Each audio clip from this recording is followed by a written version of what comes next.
बिस्मिल्लाहिर्रहमानिर्रहीम। अस्सलामु अलैकुम दोस्तों, उम्मीद आप सब खैरवाफियत से होंगे। सुल्तान जंगी की बेवा पार्ट 4। सुल्तान मलिक सालेह के महल की तज़ीनो आराइश की जा रही थी। महल सरा के पर्दे तब्दील किए जा रहे थे। सुल्तान जंगी मरहूम के तख्त को उसकी जगह से उठाकर वहां हीरे जवाहिरात से मुरस्सा एक नया बेश कीमत तख्त रखा जा रहा था कि मलिका रजी खातून वहां आ गई और गोया हुई। सुल्तान मरहूम के तख्त को यहां से क्यों उठवाया जा रहा है? यह भी कोई बादशाहों के बैठने की नशिस्त है? मलिक सालेह ने जंगी मरहूम के सादा तख्त की तरफ इशारा करते हुए इंतहाई तहकीर आमेज लहजे में कहा, तुम्हारे वालिद मोहतरम बादशाह नहीं, मुसलमानों के अमीर थे, बंदगाने खुदा के हकूक के निगरानो मुहाफिज। लोग उन्हें अकीदत व एहतराम से सुल्तान आदिल कहते थे। रजी खातून बरहम लहजे में बोल रही थी।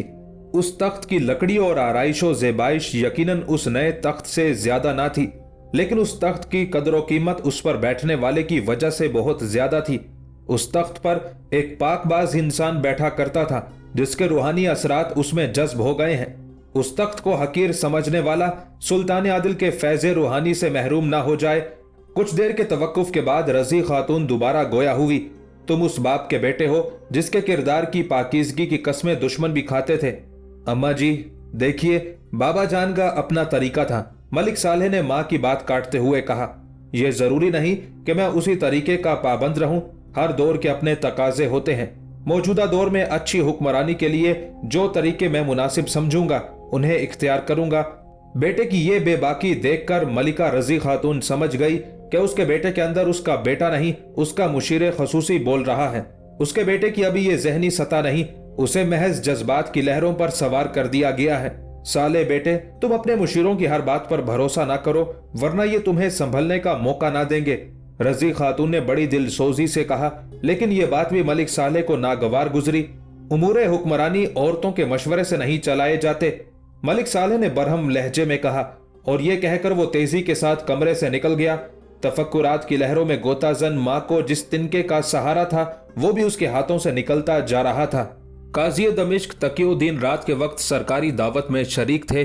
गुमुश्तगीन के इशारे पर एक अफसर काजी दमिश्क के पास आया और अपने हाथ में पकड़ी हुई एक रकाबी काजी तकीउद्दीन की तरफ बढ़ाते हुए बड़ी अपनायत के साथ कहा, हुजूर, ये खास पकवान अपने जायके में लाजवाब है। ये तनावुल फरमाकर देखिए, हल्ब के बड़े मारूफ बावर्ची ने बनाया है। काजी तकीउद्दीन ने हस्बे ख्वाहिश चंद निवाले उसमें से खाए। अभी खाना खाकर दस्तरखान से उठे ही थे कि चकरा कर गिर पड़े और खून की कै आने लगी और चंद लम्हों बाद ही उनका जिस्म ठंडा हो गया। गुमुश्तगीन के हुक्म से काजी तकीउद्दीन के मुंह का खून साफ करके मैयत उनके घर भेज दी गई। उनके घर वालों को यही बताया गया कि चकरा कर फर्श पर गिरने से उनकी अचानक मौत वाक़ हुई है। उनकी तदफीन के बाद गस्साल ने उनके अजीजों को बताया कि उनके होंठों पर खून के हल्के हल्के निशान मौजूद थे। तकीउद्दीन सुल्तान जंगी के नामजद करदा काजी थे। अपने बेलाग इंसाफ के बाइस अवाम में अच्छी नजरों से देखे जाते थे। मुकदमात के फैसले करते वक्त वो किसी सिफारिश या दबाव को खातिर में ना लाते थे। काजी तकीउद्दीन की वफात के बाद गुमुश्तगीन की सिफारिश पर मलिक सालेह ने रुकनुद्दीन को काजी मुकर्रर किया, जो इल्म अमल दोनों लिहाज से कमजोर आदमी था। चुनाचे बड़े बड़े जराइम पेशा लोगों को रिश्वत लेकर छोड़ देना रोज का मामूल बन गया। उमरा खुद को हर किस्म के कानून से बालातर समझने लगे। मुआशरे में बढ़ते हुए जुल्म के बाइस अवाम में बेचैनी और इस्तराब बढ़ता जा रहा था। सुल्तान जंगी की बेवा एक हौसलामंद और मुतहर्रिक खातून थी। उन्हें अपने मेल जोल की औरतों से सल्तनत शाम के हालात मालूम होते रहते थे। दमिश्क में बर्पा होने वाली तब्दीलियों से शहरियों में जो इस्तराब पैदा हो रहा था उसकी शिकायत हर रोज उन तक पहुंच रही थी और वो हालात को बिसात भर सुधारने और मजलूमों की दादरसी करने की कोशिश भी कर रही थी। लेकिन जब उन्हें शम्सुन्निसा की जबानी मलिक सालेह की अखलाकी और जहनी कैफियत का इल्म हुआ, वो बहुत ज्यादा दिल गरिफ्ता हुई। वो गाहे बगाहे अपने मरहूम शोहर की कब्र की जियारत के लिए चली जाती और वहां अपना गम हल्का करती। एक दिन उन्होंने अपने बेटे को बुलवाया और समझाने की कोशिश की कि वो सलीबी गुमाश्तों के चुंगल से निकलकर अपने बाप की विरासत का तहफ्फुज करे, तो वो बेसाख्ता कहने लगा, माँ, अब हमारा सलीबियों से कोई झगड़ा ही बाकी नहीं रहा। हमारी उनसे दरपर्दा सुलह हो चुकी है, इसलिए मैंने सलीबी हाकिम रिजनाल्ड और बाकी कैदियों को रिहा कर दिया है।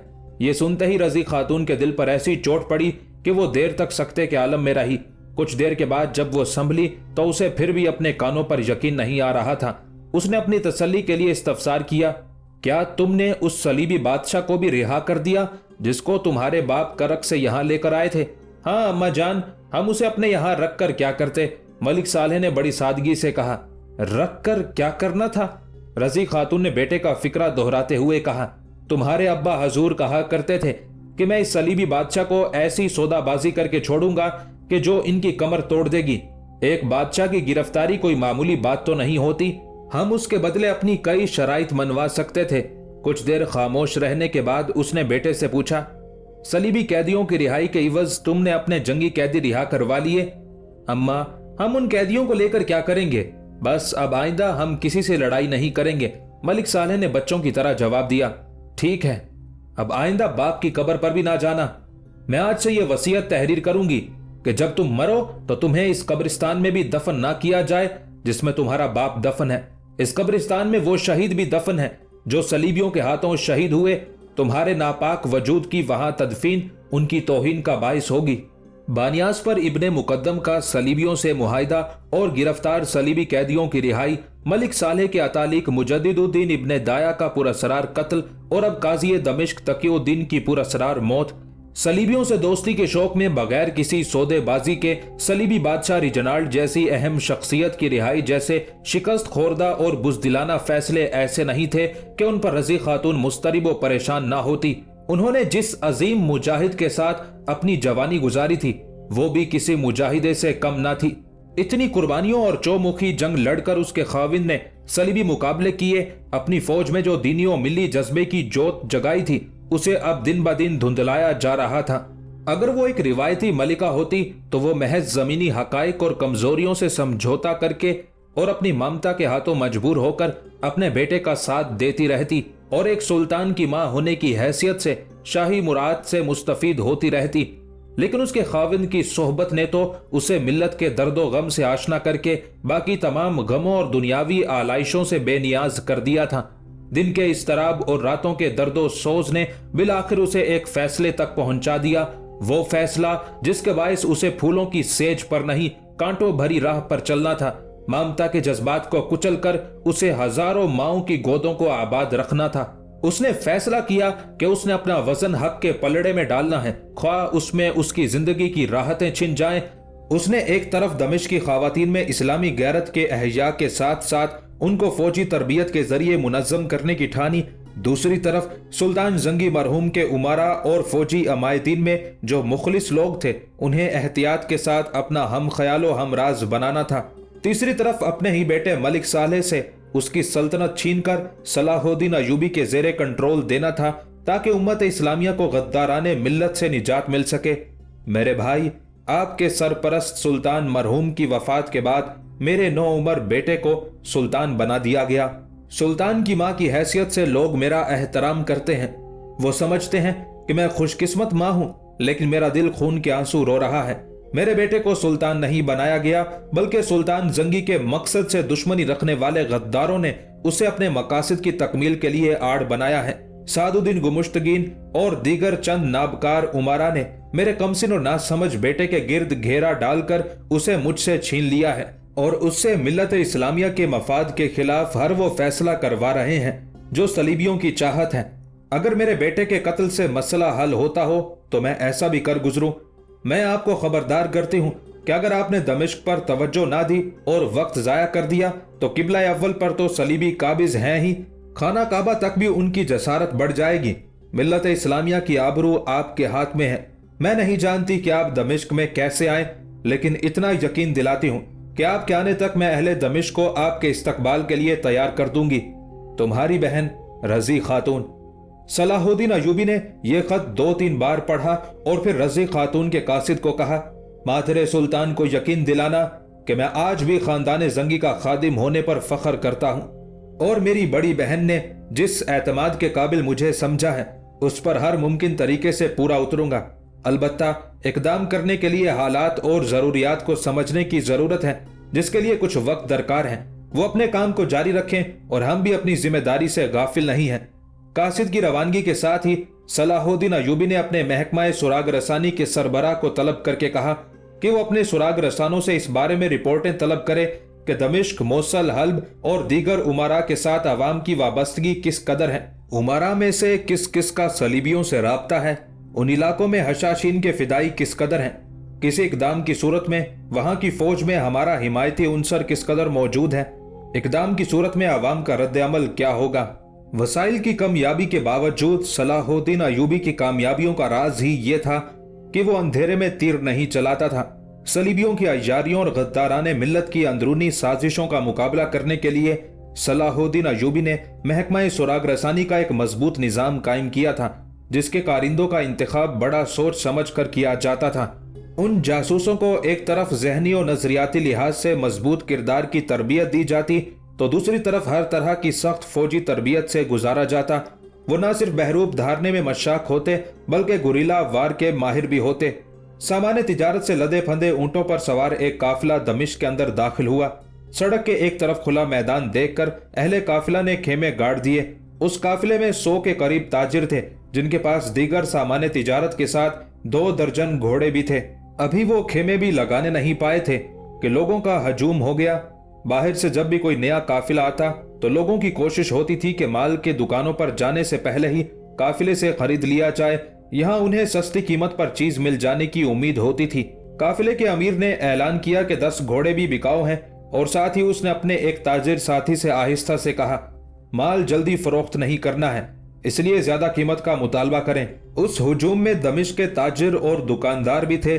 काफिले के ताजिरान मकामी ताजिरों में घुल मिल गए और शहर के हालात पर तबादला ख्याल करने लगे। काफिले के चंद ताजिर शहर में चले गए और 2-2 ताजिरों ने मुख्तलिफ मसाजिद में तकसीम होकर नमाज पढ़ी।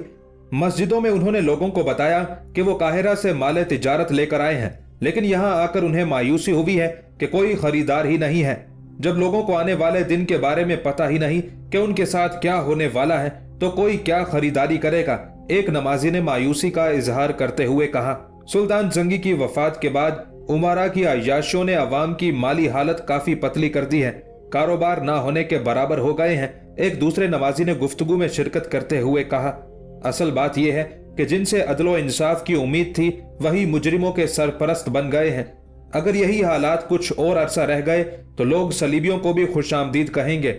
एक नमाजी के लहजे से आजुर्दगी टपक रही थी, भाई सलीबियों को हमलावर होने की क्या जरूरत है, वो तो जो चाहते हैं, हमारे उमरा उनकी ख्वाहिश के मुताबिक फैसले करते जा रहे हैं।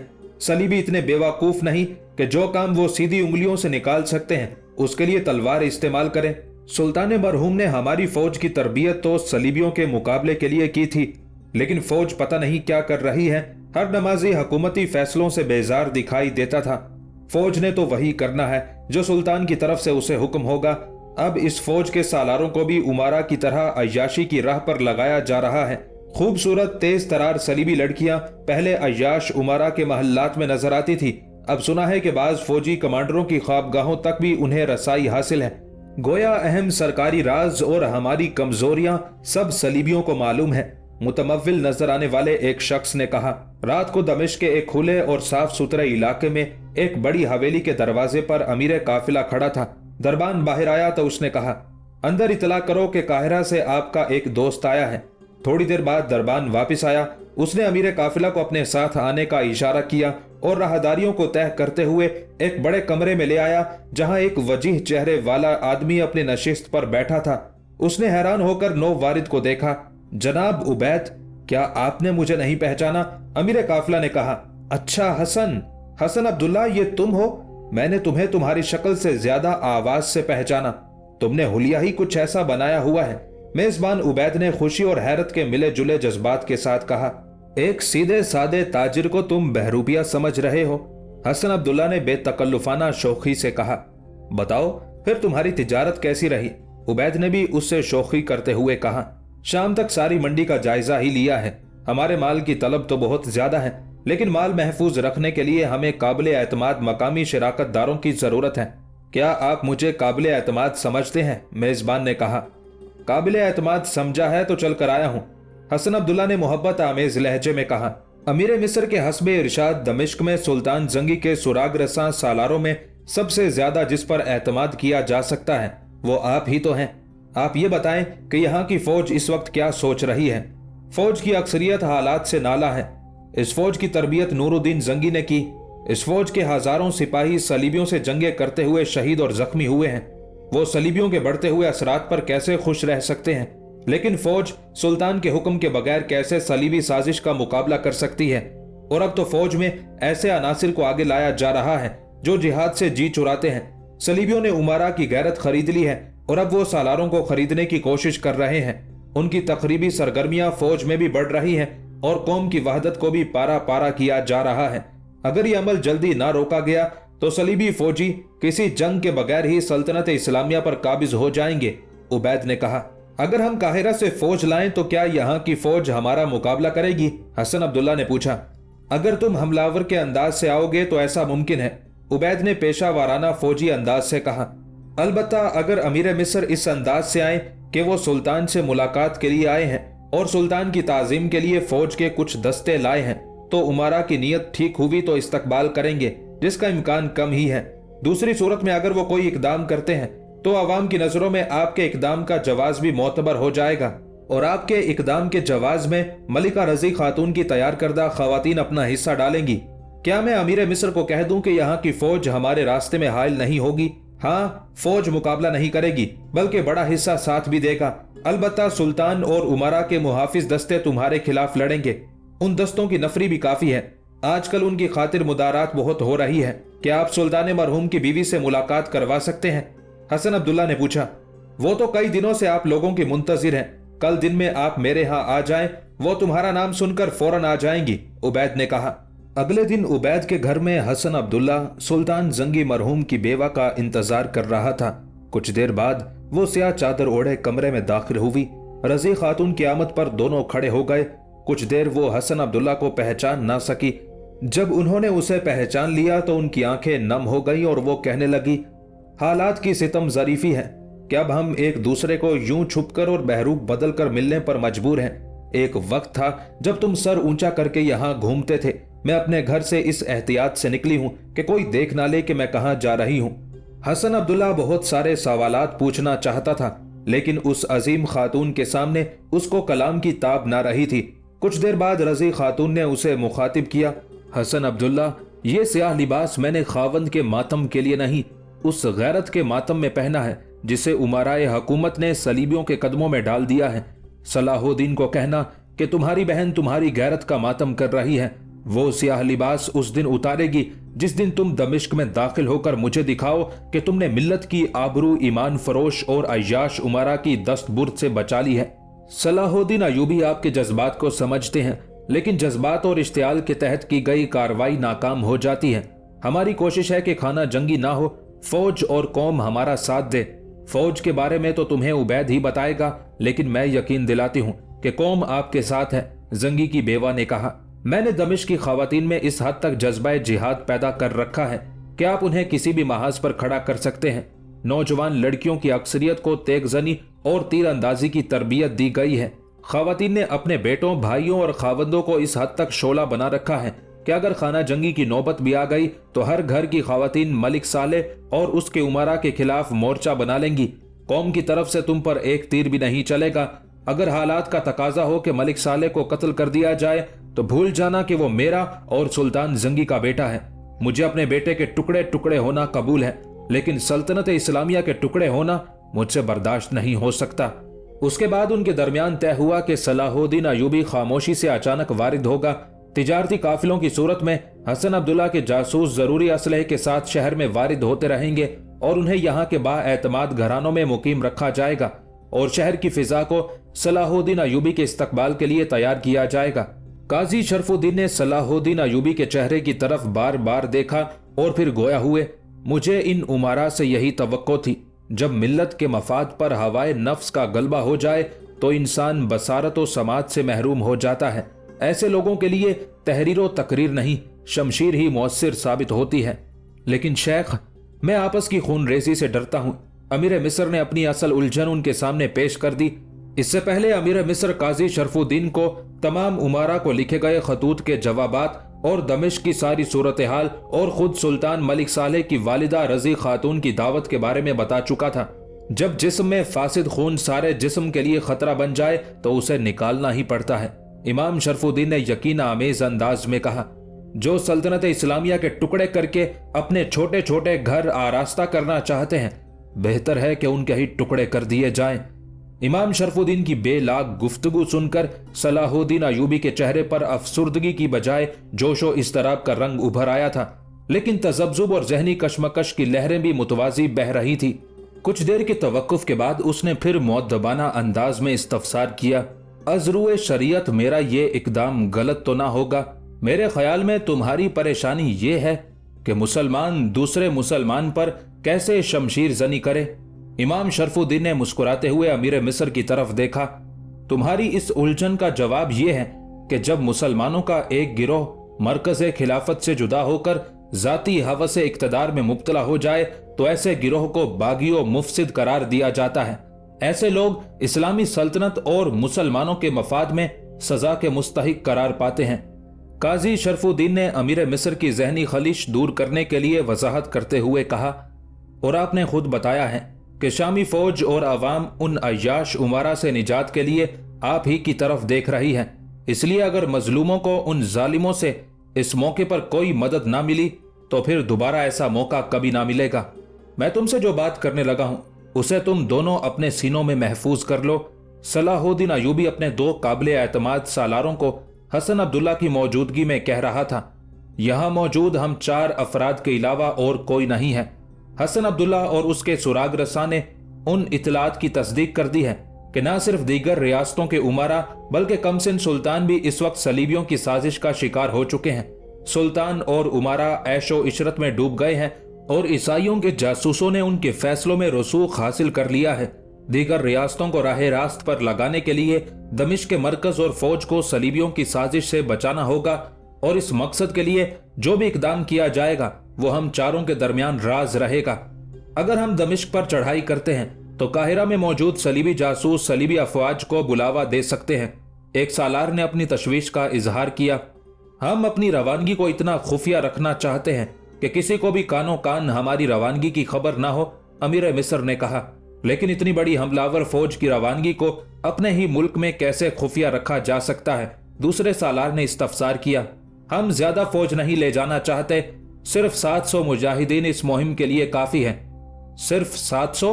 सालार ने अपनी हैरत का इजहार करते हुए पूछा, इस मुहिम में हमारी कामयाबी तादाद से ज्यादा राजदारी में मुजमर है। हम इतनी तादाद को ही दमिश्क पहुंचने तक खुफिया अंदाज में ले जा सकते हैं। अमीर मिस्र ने कहा, अलबत्ता ये 700 अफराद ऐसे मुंतखब मुजाहिद हों जो जान पर खेलने की चाहत रखते हों। अमीर मिस्र ने कुछ लम्हे तवक्कुफ किया और फिर गोया हुए, आप लोग 3 दिन तक रोजाना 3-3, 4-4 की टोलियों में इन्हें इस जगह से रवाना करते रहें। अमीर मिस्र ने नक्शे पर मौजूद शामी सरहद के करीब एक आम शाहरा से हटकर जगह की निशानदही करते हुए कहा, अगर दुश्मन की तरफ से यहाँ कोई खतरा हो तो आपने बगैर मेरे हुक्म का इंतजार किए खुद कार्रवाई करना है। अमीर मिस्र ने एक सालार को मुखातिब करते हुए कहा, और फिर वो दूसरे की तरफ मुतवज्जह हुआ, और आपने काहिरा के नज़्मो नस्क को मेरे नाम से चलाना है, और मेरी रिहाइशगाह के मुहाफिजों को भी ये पता नहीं चलना चाहिए कि इस वक्त मैं काहिरा से दूर किसी मुहिम पर गया हुआ हूँ। काहिरा से दमिश्क जाने वाली शाहरा से चंद मील हटकर शामी सरहद के करीब टीलों के दरमियान दरख्तों के झुंड में जगह जगह 700 घुड़सवार दमिश्क रवानगी के लिए तैयार थे। सलाहुद्दीन अयूबी ने बड़ी सोच विचार के बाद ये फैसला किया था कि वो कम से कम फौज के हमरा अचानक दमिश्क पहुंचेगा। अगर सुल्तान मलिक सालेह ने अमीर मिस्र की हैसियत से उसका इस्तकबाल किया तो जबानी मुज़ाकरात होंगे, और अगर उनकी तरफ से मुज़ाहमत हुई तो वो उसी लश्कर के साथ मुकाबला करेगा। अगरचे उसे दमिश्क की फौज की हिमायत का यकीन दिलाया गया था, ताहम उसने अपनी मंसूबाबंदी महज खुशफहमी की बुनियाद पर तय नहीं की थी, बल्कि ये समझ कर की थी कि अहले दमिश्क उसके दुश्मन भी हो सकते हैं। उसके साथ जाने वाले मुंतखब सवार जनूनी छापा मार थे जो गुरीला कार्रवाई करने का वसी तजर्बा रखते थे। जब वादी में 700 सवार पहुंच गए तो अमीर मिस्र भी इंतहाई राजदारी के साथ काहिरा से निकल आया। दमिश्क की फसीलों पर मौजूद संतरियों को दूर उफक पर गर्दो गुबार उड़ती दिखाई दी। शायद ताजिरों का कोई बड़ा काफिला दमिश्क की तरफ आ रहा है, लेकिन काफिले के ऊंट इतनी गर्द नहीं उड़ाते। आहिस्ता आहिस्ता ये उड़ती हुई गर्द करीब आ चुकी थी और उसमें घुड़सवारों की बर्चियों की अन्नियां गाहे बागाहे नुमाया होकर अपनी चमक दिखा रही थी। यकीनन ये फौज ही हो सकती है, लेकिन क्या ये सुल्तान मलिक सालेह की फौज है? नेज़ों की अन्नियों पर लहराते हुए छोटे छोटे झंडे भी अब नुमाया होने लगे थे, जिनसे मालूम होता था कि ये दमिश्क की फौज नहीं है। किले के संतरी ने नकारा बजा दिया और अब किले की दूसरी दीवारों पर नकारे बज उठे। दमिश्क की फौज फसीलों पर मोर्चा बंद हो गई। फसीलों पर मौजूद तीर अंदाजों ने तीर कमानों में डाल दिए। गर्द उड़ाते हुए सवार किले के करीब आ गए और हमले की तरतीब में आकर रुक गए। किले के कमांडर ने सवारों के कमांडर का परचम देखा तो समझ गया कि यह अमीर मिस्र का झंडा है।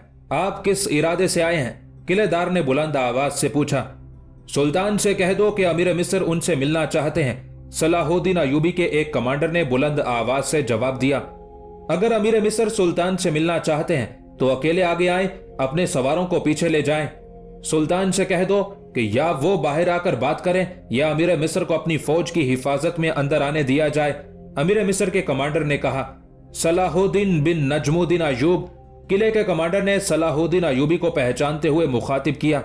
मैं तुम्हें खबरदार करता हूं कि मैं सुल्तान मुअज्जम के हुक्म का पाबंद हूं।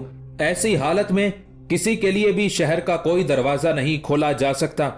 मेरे सिपाही पीछे नहीं हटेंगे। सलाहुद्दीन अयूबी ने आगे बढ़कर बुलंद आवाज से कहा। सुल्तान को इत्तला करो कि उनके बाहर ना आने की सूरत में बहुत से मुसलमानों का खून उनकी गर्दन पर होगा। किले के दरवाजे पर मौजूद पहरेदारों ने शहर का सदर दरवाजा बंद कर दिया और एक सिपाही को सुल्तान के महल की तरफ इत्तला करने के लिए दौड़ा दिया। सलाहुद्दीन अयूबी के इशारे पर उसके सवारों ने फैलकर अपनी पोजीशनें संभाल ली। किले का कमांडर मुकाबले के लिए तैयार था, लेकिन उसने किसी किस्म की कार्रवाई नहीं की। कार्रवाई के लिए वो सुल्तान के हुक्म और मजीद फौज की आमद का इंतजार कर रहा था।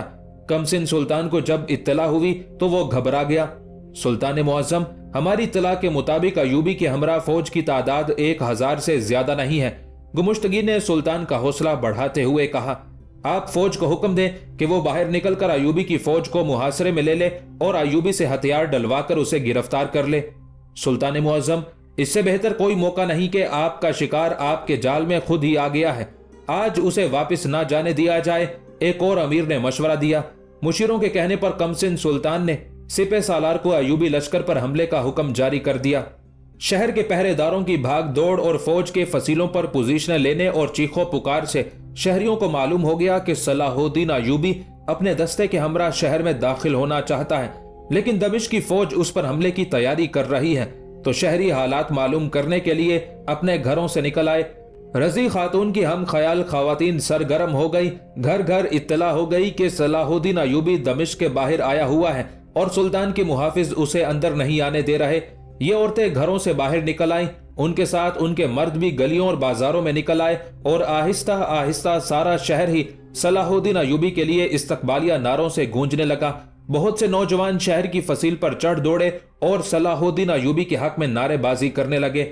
अवाम की अक्सरियत शहर के दरवाजे की तरफ लपकी, जहां पहरेदारों ने दरवाजा बंद किया हुआ था। उधर फौज बाहर मुकाबले के लिए निकलना चाहती थी, लेकिन अवाम के हजूम के बायस किसी को कुछ समझ नहीं आ रहा था कि क्या किया जाए। मलिक सालेह के हाशिया बरदारों को शहरियों की तरफ से सलाहुद्दीन अयूबी की इस पजीराई की तवक्को ही ना थी। इधर अवाम को देखकर फौज का बेशतर हिस्सा आगे बढ़ने से पसोपेश कर रहा था। कई कमांडरों ने सलाहुद्दीन अयूबी के खिलाफ लड़ने से एलानिया इनकार कर दिया और कई लहतो लाल से काम ले रहे थे। फौज के कमांडरों में से जो सुल्तान के उमारा के परवरदा थे अपने दस्तों को तैयारी का हुक्म देने लगे, तो सलाहुद्दीन अयूबी के हामी कमांडरों ने मुखालिफ कमांडरों को धमकी दी कि अगर उन्होंने सलाहुद्दीन अयूबी के खिलाफ लश्कर कशी की तो अवाम के साथ मिलकर उन्हें शहरों में घसीटेंगे। इस पर कई सालारों ने एक दूसरे के खिलाफ तलवारें निकाल ली। करीब था कि दोनों तरफ के सिपाही अपने अपने सालारों की हिमायत में मारका आरा हो जाते कि अचानक एक नकाब पोश सवार का घोड़ा तेजी के साथ उनके दरमियान आ गया। नकाब पोश सवार ने घोड़े की बागें इतनी सख्ती के साथ खींची कि उसके अगले पांव फिजा में मुअल्लिक हो गए। उसके साथ ही उसने जोर से ललकारा, यहां क्या हो रहा है? क्या फौज सलाहुद्दीन अयूबी के खून से अपनी तलवारों को आलूदा करने जा रही है? उस ललकार में निस्वानी लहजे का इर्तियाश महसूस हो रहा था। दोनों तरफ के सालार भी अभी तजब्जुब की कैफियत में थे कि घुड़सवार ने अपना नकाब चेहरे से हटाते हुए नीचे छलांग लगा दी। उम्मे सुल्तान, आप? दोनों तरफ के सालारों के मुंह हैरत से खुले हुए थे। सुल्तान की मां नहीं, सुल्तान मरहूम की बेवा। सुल्तान मलिक सालेह की मां होना मेरे लिए कोई एजाज और फख्र की बात नहीं। मेरे बेटे को चंद मफाद परस्त उमरा ने गुमराह कर लिया है और वो उस सलाहुद्दीन अयूबी को दमिश्क में दाखिल नहीं होने दे रहे जो मेरे शोहर के जिहाद के मिशन का जाननशीन है। तुम किसकी हिमायत में एक दूसरे के खिलाफ तलवार निकाले हुए हो? वो मलिक सालेह और उसके उमरा जो सलीबियों के वफादार बन चुके हैं। आओ पहले मेरी गर्दन उड़ाओ, फिर अयूबी के मुकाबले पर जाना। ये कहते हुए जंगी की बेवा के मुंह से झाग उड़ रहे थे और उसकी आंखें अश्कबार थी। सालारों ने तलवारें नियामों में डाल ली और सर झुकाकर एक दूसरे के पीछे छुपने लगे। क्या फौज ने अहकामे सुल्तानी की तामील नहीं की? सुल्तान मलिक सालेह के दरबार में उसके एक मुशीर की घबराई हुई आवाज उभरी। दरबार में एक सन्नाटा तारी हो गया।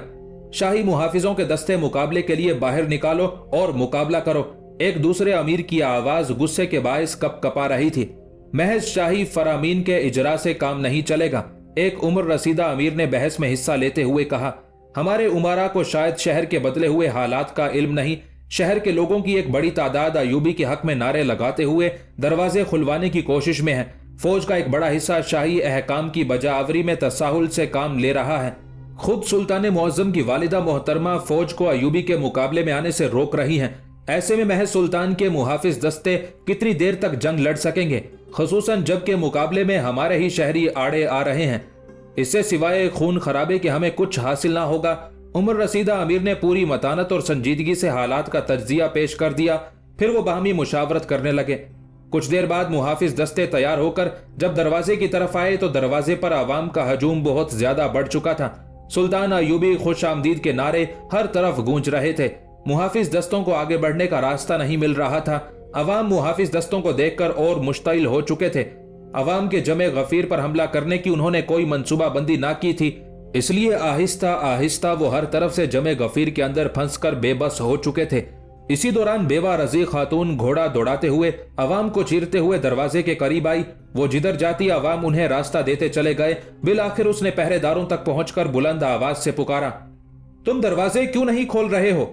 हमें सुल्तान मुअज्जम का यही हुक्म है। एक पहरेदार ने रजी खातून को पहचानते हुए निहायत अदब से जवाब दिया, तुम किस सुल्तान की बात कर रहे हो?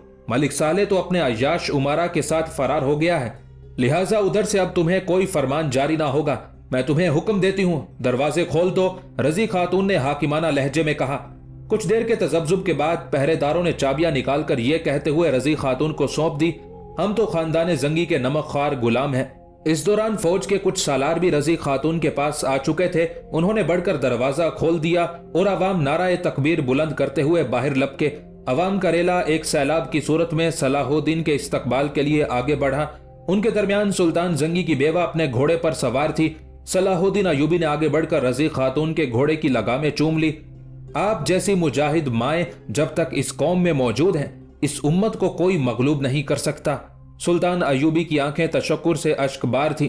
चंद लम्हों के तवक्कुफ के बाद सलाहुद्दीन अयूबी रजी खातून के हमरा शहर में दाखिल हुआ। उसके पीछे पीछे उसकी अफवाज थी।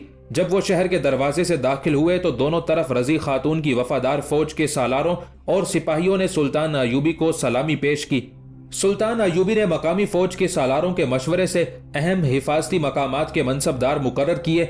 इस दौरान उसे ये इतलात मौसूल हो चुकी थी कि सुल्तान मलिक सालेह अपने वफादार मुशीरों और अमीरों और फौज के 2-3 सालारों के हमरा फरार हो गया है। उसकी कमसिन हमशीरा शम्सुन निसा भी उसके हमरा थी। सलाहुद्दीन अयूबी ने मफरूर उमारा के ताकुब की जरूरत महसूस न की। अलबत्ता उसने मफरूरीन के महल्लात पर छापे मरवाए और उनके अमवाल और सामान को बहक के सरकार जब्त करके बैतुल माल में जमा कर दिया और ज्यादातर गरीबों और मस्किनों में तकसीम कर दिया। दीगर इंतजामात करने के साथ उसने मिस्र और शाम की वहदत का ऐलान कर दिया और अपने भाई तकीउद्दीन को दमिश्क का निगरान मुकर्रर करके दिफाई इंतजामात मुस्तहकम करने में लग गया। तकलीफ दे बात यह थी कि खुद गरज मुसलमान उमरा अयूबी को शिकस्त देने के लिए अब सलीबियों की राह तक रहे थे।